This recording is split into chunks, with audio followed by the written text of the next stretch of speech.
Alright, what's up guys? We are back, and today we are covering the 5 best decks for the Duelist Cup in Master Duel. So right off the bat, we've got Branded Despia. Make no mistake, this is the best deck to play for this particular Duelist Cup. It is not particularly like a really strong combo deck where it's oppressive and really annoying to play against. But what this deck does have is it has a lot of grind game and resilience. This deck is very, very strong in the grind game. It has basically a lot of effects that float. Every one of these, like almost all these monsters float. This comes back. This comes back. Whenever you fuse with anything, it usually special summons itself back. You can bring back, with Ad Libium, you can bring back Mirror Jade, and you can actually banish twice and send 2 Albions. Basically, the strong part about this deck is that literally every card floats or comes back a turn later to basically bother. You're never really like done dealing with this deck. It has one of the greatest grind games I think ever created in any deck in Yu-Gi-Oh! But again, the ceiling on this deck isn't really that strong. The typical end board is usually like a Mirror Jade with a Branded in red face down and maybe like a hand trap in hand. Like that is the optimal board in this deck. It's really not that strong. Like the ceiling's not really that high, but the grind game on this deck is absolutely insane.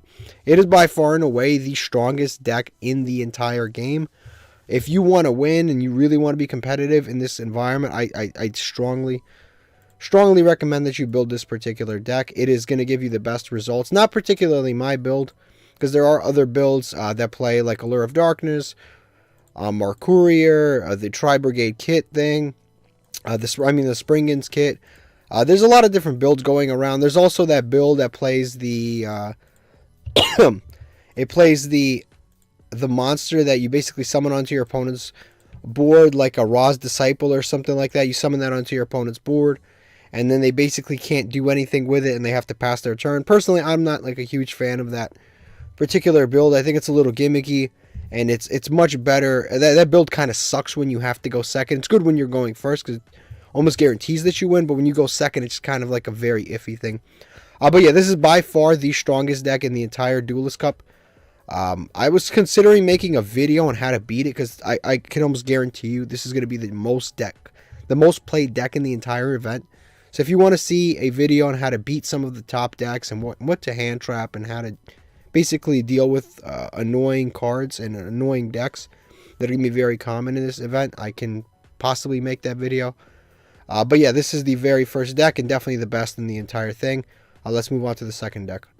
Alright, the second deck is actually a brand new deck. It's called Labyrinth. I actually think this deck is very, very strong.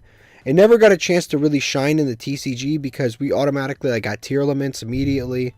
The Crystron Heckler Fireback was very strong, so all of those combo decks are very, very powerful at that time. So this deck really never got a chance to shine. The Master Duel meta is much, much more hospitable to this deck.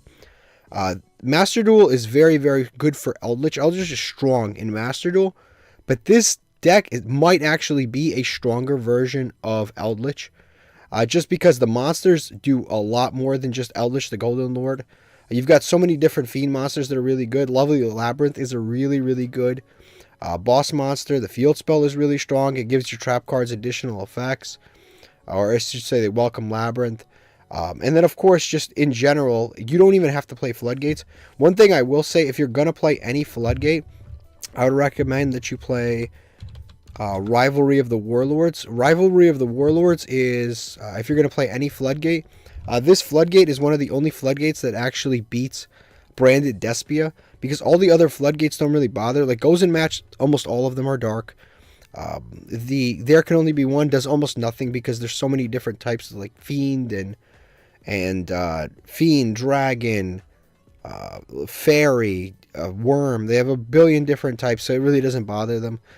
So this is really the floodgate that really, really stops them and prevents them from making a board. Because they'll summon a Luber, you activate this, they're locked out of everything, and your entire deck is all Fiend monsters. So this might be a strong meta call. But I think this is one of the stronger control decks. This is why I kind of included. Again, I don't really know how this deck is going to perform, but I do think it's very strong just based on the cards that it has. Natis is very good. I don't know why I accidentally did that. And then, of course, you just play for the extra decks, just a huge package of, like, generic staples. and of course, like the stuff to send off Dogmatic Punishment. This is another card that I would recommend everyone to play.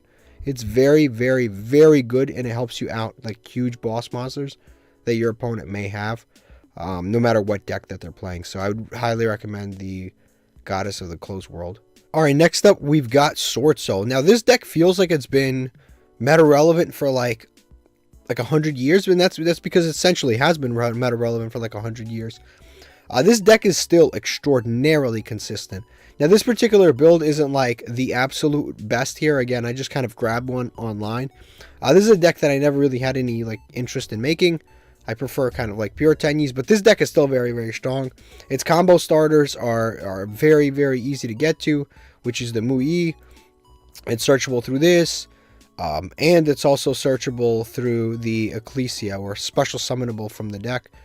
So this is actually really, really strong. It's only ever gotten one hit, which is the Strategist to 2, which is irrelevant. I mean, it like kind of hinders the deck just a little bit, but it's not like a serious hindrance on the deck. But yeah, this deck is just extremely resilient, very consistent. You can play things like Pot of Desires, and Pot of Desires, of course, is essentially like Pot of Greed, because everything in this deck is at 3, so it doesn't really matter what you banish. Like, it's a very, very strong deck. Again, its core engine is just Mui, and you have that along with Ecclesia, along with, like I said, Emergence. You basically have 9 copies of this, and then of course you've got the Strategist, which gives you a Baron de Fleur every single time. But the typical end board of this is going to be, again, it's similar to Branded Despia, where the end board isn't like broken and insane. It's like, oh, it's like 85 negates. You know, it's nothing like that. It's Baron de Fleur.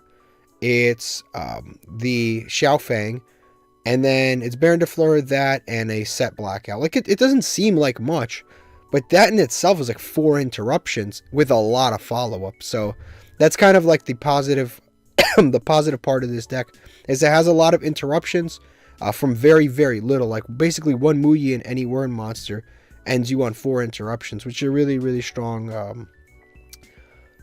It's a really, really strong, like, sort of like combo starter,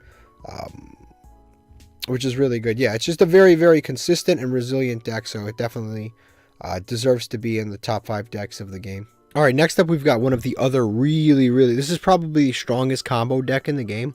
It's Dragon Link. This deck is really, really, really strong.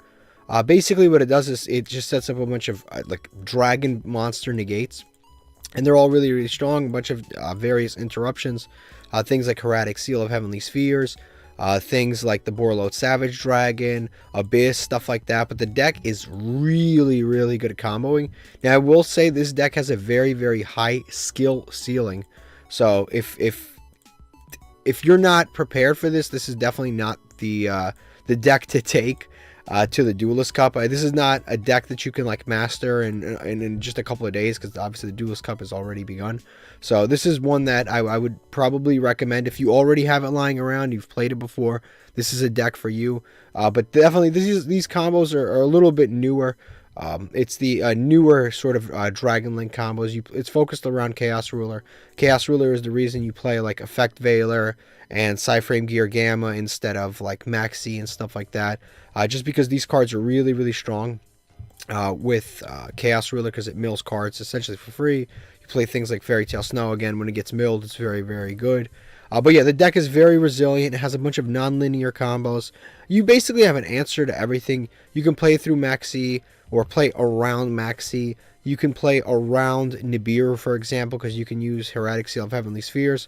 Once this hits the board, you basically put this on the board. If your opponent Kaiju's you, or Lava Golem's you, or Nibiru's you, this gets tributed, and you can special summon any dragon from the deck. So even mid-combo, if this gets tributed, you summon out Rocket, pop any loose like spell, and then you can still make like a Borload Savage Dragon. Even when you get Nibiru'd, you still have very, very strong combos. But yeah, this deck is very, very strong. It's probably, I would argue, it's probably the second best deck in the game. It's just, again, it has a very high skill ceiling, so if you've never played it before, it's going to be very tough to learn when you're coming into this from nothing.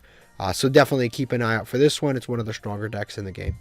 Alright, so the next deck we have is Pendulum Magicians. This deck is very, very strong and very, very slept on. The last time we had a Duelist Cup, there was actually somebody who finished third with Pendulum, within Endymion actually, which is kind of crazy. Yeah, this deck is very strong, very resilient to a lot of different things. In general, Pendulums are just sort of a crazy summoning mechanic. And this is, I think, the only metagame outside of the OCG, of course, where we've got the new Pendulum support, which is the Pendulum Graph Dragon. We also have Astrograph Sorcerer available to us. We've got the Performance Palace Crocobat Jokers at 3. The Black Fang Magician is at 3. I think all of the other magicians are all at 3. This build's a little odd, that from what I can see here.